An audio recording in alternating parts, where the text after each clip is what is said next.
Hello friends, स्वागत है फिर से एक बार आपका स्टडी विद यूनिक पर। आज हम पढ़ने जा रहे हैं वर्किंग ऑफ एसी। आज हम जानेंगे कि एसी कैसे वर्क करता है। ठीक है, देखिए एसी आजकल इस चिलचिलाते गर्मी में, ठीक है, जैसे कि आप देख ही रहे हो टेम्परेचर 44-45 जा रहा है। कूलर काम करना बंद कर रहे हैं क्योंकि कूलर एक साधारण से टेक्नोलॉजी पे काम करते हैं। बाजू में उसके होती है बड़ी बड़ी हमारी स्लिट्स, और वो स्लिट्स होती है वुडन पैड्स की या हनीकॉम्ब प्लेट्स की। उसमें से एयर पास होती है और मॉइस्चर और पानी के थ्रू वो हवा को ठंडा करता है। लेकिन इतना काफी नहीं है। आजकल एसी एक जरूरत बन गया है। इस जमाने में इतना टेम्परेचर ज्यादा है, मतलब इस वक्त यहाँ जहाँ मैं रह रहा हूँ वहाँ 44-45 नॉर्मल हो चुका है समर्स के महीने में। ठीक है, तो एसी एक बहुत ही इंपॉर्टेंट एक हमारा अप्लायंस हो गया इलेक्ट्रिकल, जो हमें घर में हमारे होना ही चाहिए, ऐसा हो गया आजकल। ठीक है, तो देखिए एसी को चूज करना, एसी की वर्किंग जानना। देखिए एसी को चूज करना है, आप सपोज एसी बाइंग गाइड ढूंढ रहे हैं, ठीक है, लेकिन आपको एसी का वर्किंग पता हो गया तो आपका जो बाइंग गाइड है, आपको जैसे भी वो लेना है एसी कैसे लेना है वो भी आपको और डिटेल में समझ जाएगा। इसीलिए आपको वर्किंग ऑफ एसी जानना बहुत जरूरी है। ठीक है, तो एक बार अगर ये जान गए तो आप सारी चीजों पे मात पालोगे, एसी से रिलेटेड सारे कॉन्सेप्ट्स आपके क्लियर हो जाएंगे। तो मेरा नाम है सुबोध और मैं आपके साथ वर्किंग ऑफ एसी आज पूरे तरीके से डिस्कस करूंगा और पूरा आपको बता दूंगा। ठीक है, तो चलिए शुरू करते हैं वर्किंग ऑफ एसी, जो कि हमारा मेन टॉपिक है। तो सबसे पहले मैं आपको बताऊंगा कि एसी किस किस तरीके के होते हैं और आजकल ट्रेंडिंग में कौन से एसी है। ठीक है, आप इस साइड देख रहे होगे तो ये है विंडो एसी। कौन से एसी? Window AC. अब ये विंडो एयर कंडीशनर पुराने हो चुके हैं, सीधी सी बात बोलूं तो इन्हें कोई ज्यादा लेता नहीं है, इन्हें प्रेफरेंस नहीं दिया जाता है। क्यों? क्योंकि इनकी सबसे बड़ी जो प्रॉब्लम है वो है इनके लिए विंडो चाहिए घर में। और आजकल के इस हाईली पॉपुलेटेड माहौल में, मतलब बहुत ज्यादा पॉपुलेशन बढ़ने के कारण हमें घरों में विंडो हो गई। हमारी जो प्राइवेट रूम है, बेडरूम वगैरह या स्टडी रूम है, वो तो अंदर ही होती है, तो उसमें भी कभी विंडो नहीं रहता, या कभी कभी फ्लैट्स में विंडो नहीं रहते। तो इसीलिए हमें विंडो की जरूरत पड़ती है विंडो एसी लगाने के लिए, क्योंकि इसमें एक सिंगल यूनिट होते हैं। ये होता है इंडोर यूनिट जो आपको अंदर से दिखता है, और ये आउटडोर जो पीछे होता है आपकी विंडो के, आप विंडो खोल के इसे भी देख सकते हैं। तो ये है यहाँ इसकी कंडेंसर कॉइल, और यहाँ अंदर होती है इसकी इवेपोरेटर कॉइल। एक स्लिट से ये एयर अंदर लेगा इनसाइड, और एक डक्ट से बाहर फेंकेगा। एक डक्ट से एयर अंदर लेगा, एक डक्ट से बाहर फेंकेगा। ठीक है, लेकिन ये कामयाब नहीं है फिलहाल, क्योंकि विंडो की जरूरत है। अगर सपोज आपके यहाँ विंडो नहीं है तो ट्रेंडिंग में जो एसी है वो है ये स्प्लिट एसी। इसे कहते हैं स्प्लिट एसी। अब स्प्लिट एसी क्या है?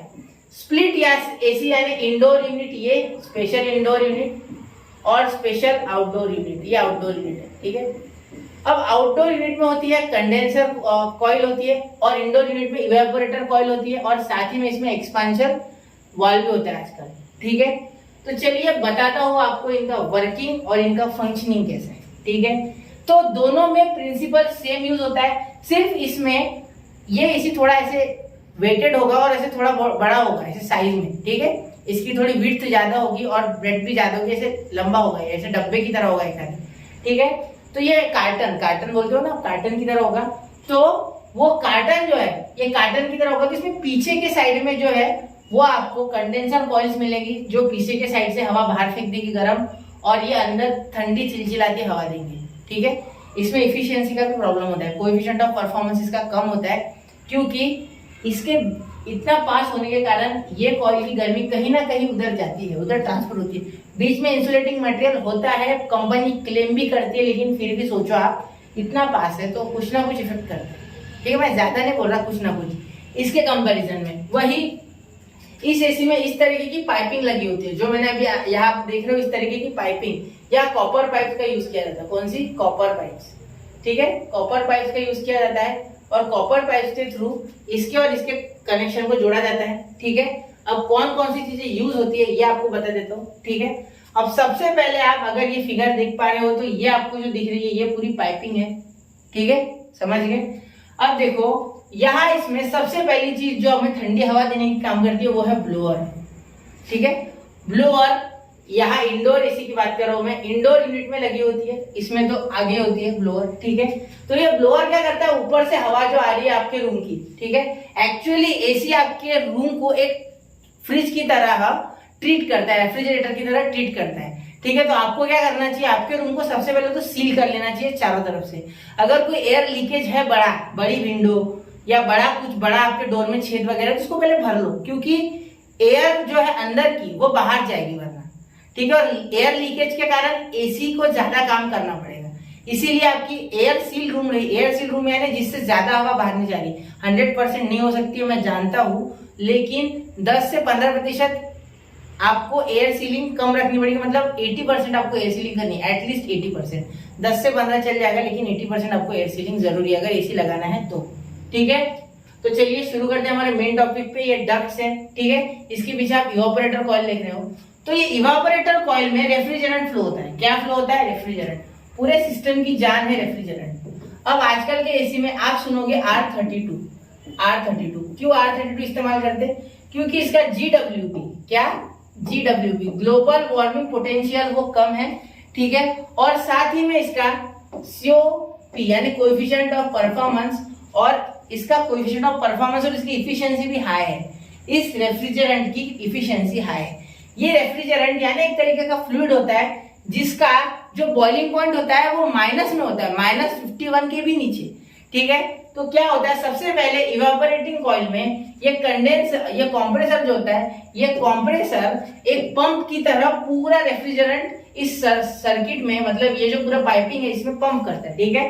तो ये बाकियों का काम बाद में बता दो, पहले यहाँ से शुरू करता हूँ। यहाँ ऐसे आया और यहाँ ठंडी हवा आपके अंदर की, देखो एरो किया है, और यहाँ से गर्म हवा अंदर जाने के बाद बाहर ठंडी हवा आई, ठीक है। और ये बाहर ठंडी हवा आपके रूम में है, देखो यहाँ, ठीक है। मतलब इस गर्म हवा का टेम्परेचर किसने खींच लिया, हीट किसने खींच ली? हीट खींच ली यहाँ मेरे साथियों इस इवापोरेटर कॉइल ने। अब इवापोरेटर कॉइल का टेम्परेचर बढ़ गया, ठीक है। अब इसका टेम्परेचर देखो बढ़ गया, अब ये हल्का नीला हो गया, मतलब टेम्परेचर बढ़ गया। तो ये जाएगा एक्सपांशन वाल्व के पास। अब ये एक्सपांशन वाल्व आजकल इंडोर यूनिट में ही लग के आता है। आजकल जो एक्सपांशन वाल्व यूज होता है उसको कहते हैं थर्मोस्टैटिक एक्सपांशन वाल्व। अब ये क्या करता है, ये आपके जो रेफ्रिजरेंट है इसे सुपर हीट करने का काम करता है। अब सुपर हीटिंग यानी क्या? सोचो कि आपको बाहर हीट देनी है आपके रूम से, तो आपको ज्यादा टेम्परेचर अगर आपके रेफ्रिजरेंट का होगा तो हीट बाहर जाने में इजी होगी और कूलिंग ज्यादा होगी, ठीक है। अब इस चीज को वापस सुन के एक बार सोचना, ठीक है। अब देखो यहाँ एक्सपांशन वाल्व का काम है सुपर हीटिंग, इससे ज्यादा कुछ नहीं, ये समझ, ठीक है। और ये कैसे करता है ये, तो इसके पीछे बहुत बड़ी फिजिक्स है, तो फिलहाल ये सुन लो जो जनरल चीजें बता रहा हूँ, ठीक है। फिर ये फ्लूइड जाएगा कॉम्प्रेसर के पास और कॉम्प्रेसर इसे कॉम्प्रेस करेगा। आज पहले रेसिप्रोकेटिंग कॉम्प्रेसर यूज करते थे, जैसे हमारे गाड़ी में इंजन, पिस्टन और सिलेंडर होता है, लेकिन आजकल स्क्रोल टाइप कॉम्प्रेसर यूज करते हैं, स्क्रोलिंग, जो ऐसे स्प्रिंग लोड की तरह होते हैं और ऐसे ऐसे ऐसे घूमते हैं, ठीक है, समझ गए? ऐसे होते हैं, ये ऐसे होता है ये कॉम्प्रेसर, देखो बता दो आपको एक बार। और इसके अंदर इस तरीके की कॉइल होती है जो ऐसे ऐसे ऐसे हिलती है, ठीक है, क्योंकि इससे क्या होगा, रेसिप्रोकेटिंग कॉम्प्रेशन में वाइब्रेशन ज्यादा होती है, तो इसमें वाइब्रेशन भी कम होता है और एनर्जी भी कम लगती है, ठीक है। अब यहाँ तक क्लियर हो गया आपको? ठीक है। अब देखो ये कॉम्प्रेसर में 2 से 3 टाइप आते हैं, ठीक है, वो भी आगे बताऊंगा। अब ये कॉम्प्रेसर से निकलने के बाद ये रेफ्रिजरेंट गर्म हो चुका है, क्योंकि कॉम्प्रेसर ने प्रेशर बढ़ा दिया, और प्रेशर बढ़ाने के कारण टेम्परेचर बढ़ेगा, क्योंकि ये दबाएगा उस रेफ्रिजरेंट को, प्रेशर बढ़ाएगा तो टेम्परेचर बढ़ेगा। अब टेम्परेचर बढ़ने के कारण हाईली गर्म, मतलब हाईली हीटेड इस कॉइल में चले जाएगा, और इस कॉइल में ये जो कंडेंसर फैन है, ये कंडेंसर कॉइल, इसे कंडेंसर कॉइल कहते हैं। कंडेंसर कॉइल का जो कंडेंसर फैन है ये आउटडोर यूनिट में होता है। किसमें होता है? आउटडोर यूनिट, और इसके पीछे होता है यहाँ, ठीक है। तो ये यहाँ फैन जोर से घूम के पूरी जो हीट है ये बाहर फेंक देगा। अगर आप आउटडोर यूनिट के पास हाथ रखोगे, एसी चालू होगा तो गर्म हवा मारता है, आपको भी चेक कर लेना, ठीक है, समझ गए? मतलब ये हवा, गर्म हवा पूरी बाहर फेंक रहा है, ये आपके रूम की गर्म हवा है, ठीक है, आपके रूम की गर्मी को बाहर फेंक रहा है, समझ रहे हो? तो ये रूम की गर्मी को आपकी क्या कर रहा है? बाहर फेंक रहा है, ये पूरा आउटडोर यूनिट, ठीक है, यहाँ तक समझ गए? आउटडोर यूनिट ने गर्मी बाहर फेंक दिया आपके रूम की, ठीक है, कैसे? सुपर हीटिंग के थ्रू या गर्म करके। अब वापस से इसका प्रेशर गिर जाएगा, ठीक है, और ये एक्यूमुलेटर के थ्रू, अब एक्यूमुलेटर क्या है? एक्यूमुलेटर आपके कंप्रेसर को, आपका जो कंप्रेसर इसमें थोड़ा भी पानी चले गया तो पूरा गया मोटर। तो पानी से बचाने के लिए आपने देखा होगा कि आपके जो एसीज होते हैं, ठीक है, उसमें एक बाहर एक पाइप लगा होता है जिसमें से बूंद बूंद पानी गिरता है, ठीक है, समझ रहे, बूंद बूंद पानी गिरता है। तो वो पानी जो होता है वो क्यों आता है, उसके पीछे का साइंस बता दूं, तो ह्यूमिडिटी के कारण। आपके रूम में जब हवा गर्म होती है तो उसमें ज्यादा पानी होल्ड कर सकती है, लेकिन जैसे ही उसका टेम्परेचर कम होता है तो वैसे ही पानी होल्डिंग की कैपेसिटी उसकी कम हो जाती है, जिस कारण वो पानी यहाँ इवेपोरेटर कॉइल पे जमा हो जाता है और वो एक्यूमुलेटर में। आप एक्यूमुलेटर क्या करता है कि उसी पानी को कंप्रेसर तक पहुंचने से बचा देता है, क्योंकि अगर पानी रह गया कुछ और कंप्रेसर के पास पहुंच गया तो कंप्रेसर खत्म, ठीक है। तो एक्यूमुलेटर पानी से प्रिवेंट करता है, ऐसा समझ लो, slugging of water slugging, moisture slugging, इससे बचा रहा है। स्लगिंग यानी जमा हो जाना, ये पानी जमा होने की प्रोसेस है, समझ गए।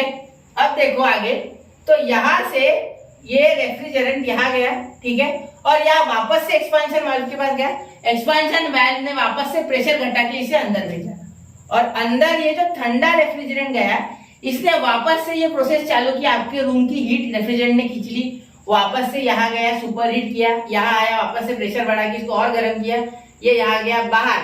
मतलब इस तरीके से यहाँ ठंडी हवा, मतलब यहाँ की हीट एब्जॉर्ब हुई, क्या हुई, एब्जॉर्ब, और यहाँ हीट क्या हुई बच्चों, डेसिपेट हो गई, मतलब बाहर फेंक दी इन्होंने, क्या की, डेसिपेट हो गई, मतलब इन्होंने हीट क्या की, बाहर फेंक दी। तो इसी तरीके से एक एयर कंडीशनर काम करता है नॉर्मल, और इस साइकिल को कहते हैं बेटा, इस साइकिल को कहते हैं मेरे दोस्तों रेफ्रिजरेंट साइकिल। क्या कहते हैं, रेफ्रिजरेंट साइकिल, ठीक है, फिजिक्स में इसे रेफ्रिजरेंट साइकिल कहते हैं। और वैसे अगर आप पूछोगे तो सेकेंड लॉ के, थर्मोडायनेमिक्स के सेकेंड लॉ के हिसाब से एयर कंडीशनर काम करता है, ठीक है, उसके उल्टा, ठीक है, हीट इंजन के उल्टा। अब देखो कैसे बताता हूं कि अगर आपको जैसे जो हीट होती है वो generally higher temperature to lower temperature flow करती है, ठीक है, मतलब हाई टेम्परेचर वाली हीट लो टेम्परेचर की तरफ, लेकिन यहाँ लो टेम्परेचर वाली जो रूम है ऑलरेडी लो रहता है आपके रूम के अंदर का टेम्परेचर, वो आप बाहर भेज रहे हो जो कि हाई टेम्परेचर है बाहर, तो आपको एनर्जी लगानी पड़ रही है खुद से, और उस एनर्जी को हम इलेक्ट्रिकल एनर्जी बोलेंगे, क्योंकि इलेक्ट्रिक पे चल रहा है पूरा, ठीक है। आपके कार के अंदर भी एक छोटा सा ऐसे कंप्रेसर होता है जिसके सहारे ये चलता है, ठीक है, कार के अंदर भी कंप्रेसर होता है इसमें, ठीक है, उसमें आपका डीजल या पेट्रोल जो भी है वो खर्च होता है, आपको पता होगा। तो एसी का वर्किंग दोनों जगह सेम ही है, होम का हो या कार का हो, उसमें भी एक ड्रिप पाइप दिया जाता है, उसमें भी एक्यूमुलेटर रहता है, वो आपके कार के नीचे होता है। अगर आप ठंडी में कभी एसी लगाओगे तो आपको पता चल जाएगा कि धीरे धीरे पानी नीचे गिरेगा, ठीक है, समझ गए। क्योंकि मुझे लगा था मेरे कार में एक बार कि पानी की जगह ऑयल गिर रहा है, तो मैंने चेक किया था, तब मुझे पता चला था कि उसमें भी ये सेम चीज होती है, ठीक है, समझ गए। तो एसी के बारे में मोस्ट इंपोर्टेंट इन्फॉर्मेशन दे देता कि एसी का 1 टन 1.5 टन 2 टन 3 टन ये कैसे डिसाइड किया जाता है। तो देखो आपके रूम के जो भी साइज होगा, जो भी कुछ होगा, जो भी उसका सिचुएशन होगी वहां की गर्म ठंडी वगैरह, तो एक दिन में अगर आप 1 टन वहां आइस रख दो, 1 टन, तो 1 टन आइस अगर 24 घंटे तक आपके रूम को ठंडा रख सकती है तो आपको 1 टन का आइस चाहिए। अब यहाँ आइस नहीं लाना है, उसके लिए मैं और एक ट्रिक बताता हूँ, 2 टन 3 टन ऐसे ये ग्रेजुअली बढ़ता जाएगा। अब देखो आपकी रूम अगर नॉर्मली 100 फीट तक है ना, तो 1 टन का एसी बस है, ठीक है, लेकिन अगर 150 फीट तक की है तो आपको चाहिए 1.5 टन का एसी, ठीक है। अब उसके आगे आपको 2 टन या उससे ज्यादा जाना होगा, ठीक है। और एक बात सुन लीजिए, इसमें भी 2 तरीके के एसी आते हैं, एक आते हैं वेरिएबल स्पीड और एक आते हैं फिक्स स्पीड, मतलब ये कंप्रेसर की स्पीड।